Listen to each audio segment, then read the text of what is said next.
кабинетине кирип, экинчи этаждан секирип, качып кетип калыптыр. Мен бул эмне деген жорук эми? Аны эч ким камап аткан жок, камайын деген ой деле жок. Следственный мероприятиялар бар, процедуралар өткүзүп туруп сотко өткүзүп берели. Сот чечим кабыл алсын. Аны менен катар жыйындын жүрүшүндө депутат Жамгырчиев Өзбекстандык Крим Төөл Салим Байбатчага Ташиевди жоопко тартуу өтүнүчү менен кат жазгандыгы да ачыкталды. Бул эменин ким эле жанагы Жамгырчиевдин Салимбай Абдувалиевге жазган каты. Канча барактан турат эле? Бир почти 10 барактан турат да. Мен bir-iki жерин айтып берейинби? Bir-iki кызыктуу жерин айтып берейин. Салимбай ака дейт, Кыргызстандын 30 жылдык эгемендүүлүк болгон президенттер Акаев, Бакиев, Отунбаев, Атамбаев, Жээнбеков, азыркы президент Жапаров бардыгы тең сиздин ак маңдайыңызды дейт, көрөгөчтүгүңүздү дейт, кадыр баркыңызды жогору баалап, ажоолук такка келери астында сизден сөзсүз түрдө батаңызды алып кетип турушкан дейт. Мына, бул деген эмне деген маскарачылык? Бүт мамлекетти маскара кылып атат. Эч качан криминалдык авторитеттерден биздин кайсыл бир президент болсо дагы эч качан барып бата алган эмес.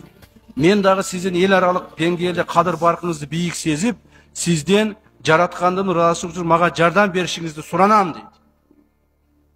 А суранган нерсесин бири бул ошол Ташиевди дейт, жоопко тартып бериң дейт. Жамгырчиевдин иши боюнча Салимбай Байбатчада суракка алынып, ал бул маалыматтар туура экендигин тастыктаган. Ооба, Жамгырчиев келген мага деди. Менден жардам сураган деди. Ошол мамлекеттик чоң кызматтагы адамдарга тартипке салып бериң Кыргызстанда. Кыргызстан тартипсиз болуп кетти деп жардам сураган. Бирок мен деди Кыргызстанга киргише албайм деп айткам деди.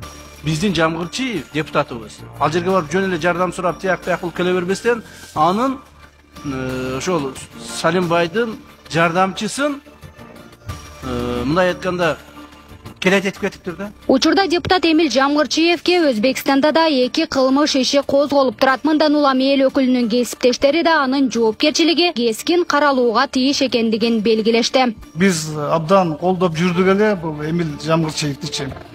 Көрсө туура эмес иш алып барган экен, биздин кесиптешибиз. Ачыгын айтыш керек, урматтуу кесиптештер, жашырбайчы. Ордун жашса өлү машкара дейт.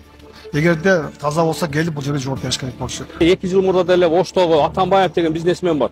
Этаж уйгур көп кат үй. Ал деле ошо кезегинде ал Салимбай Байбатчага деп коет Өзбекстан Крим Төөл ошогодор Кыргыз чапкан ингиз биздин атабыз деген. Бул туура эмес деп ойлойм. Биз Кыргызстандын өзүбүз, биз суверенитеттүү мамлекетпиз. Өзүбүздүн тагдырыбызды өзүбүз чечишибиз керек. Бирөөлөр келип бизге чечип бербейт эч качан. Анан андай каттагы маанide жазган, мен ойлойм бул туура эмес. Бул сөзсүз түрдө мунун жоопкерчилиги каралыш керек. Белгилей кетсек, терезеден секирип алактап качкан эл өкүлү учурда кайда экени белгисиз.